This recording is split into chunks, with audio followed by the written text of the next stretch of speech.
Oregon does what a CFP team should do. Bryson Barnes writes a Hollywood script in LA. UW survives and UCLA makes a change at quarterback. How about the Ducks beating Washington State? This was fun to break down because the Cougs left it all on the field in Eugene, but the Ducks did exactly what a CFP caliber team should do. They got their opponent's very best, elevated when they needed to make plays, and responded in adversity. I love this win against a team that was ranked as high as number 13 earlier in the season. How about this weekend? Got the Ducks going to play Utah. And Utah, wow, that was amazing on Saturday night. Bryson Barnes, he had me all up in my feelings as a former walk-on turned scholarship player. He had one touchdown pass entering the game and had 3 on Saturday night. It was back and forth. Caleb Williams, you thought the Trojans had it late in the game, but here came the pig farmer. He took over, led Utah in a game-winning drive, and Kyle Whittingham's culture rises up again. How about the test no one saw coming in Seattle? Arizona State gave Washington everything they could handle. UW wins 15-7 late into the night. But this Arizona State defense, they didn't get a sack, but they had 17 quarterback pressures on Michael Penix Jr. against an incredible offensive line. Got to give ASU and Kenny Dillingham a ton of credit.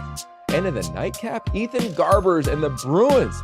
He starts again. It's been a while since week 1. He played incredibly efficient. UCLA wins 42-7, and this Bruin defense on pace to be the best defense since 1988. And I think they remain a dark horse to get to Vegas. It's week 9 and College Game Day heads out west for the 3rd time this fall. Can the Trojans get back on track? The Tarps are off in Pasadena. How about the game of the week at night in Tucson?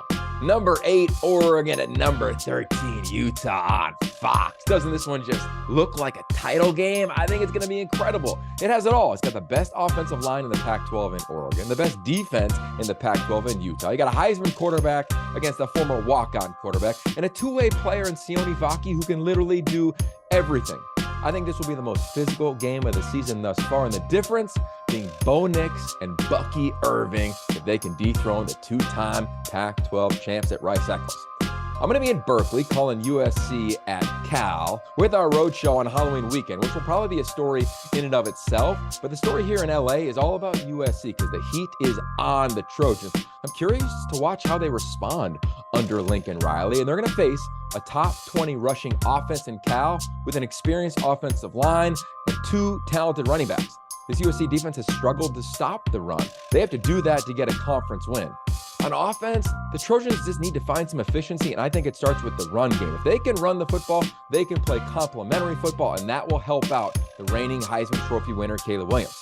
The Tarps are off at the Rose Bowl as Coach Prime comes to town off a bye week to face number 23 UCLA, and it will be a scene in Pasadena. But this one comes down to, can Colorado stop the running game with Carson Steele? And Shedeur Sanders, he will face his biggest test in the defense of UCLA and edge rusher Laiatu Latu. Number 5, UW visits Stanford, and I expect them to look like a top 4 team on the farm. The Cougs visit Arizona State on the Pac-12 Network, with both teams in desperate need of a win. And the game of the week might end up being the final one played on Saturday night with number 11 Oregon State visiting Arizona, both teams coming off a bye.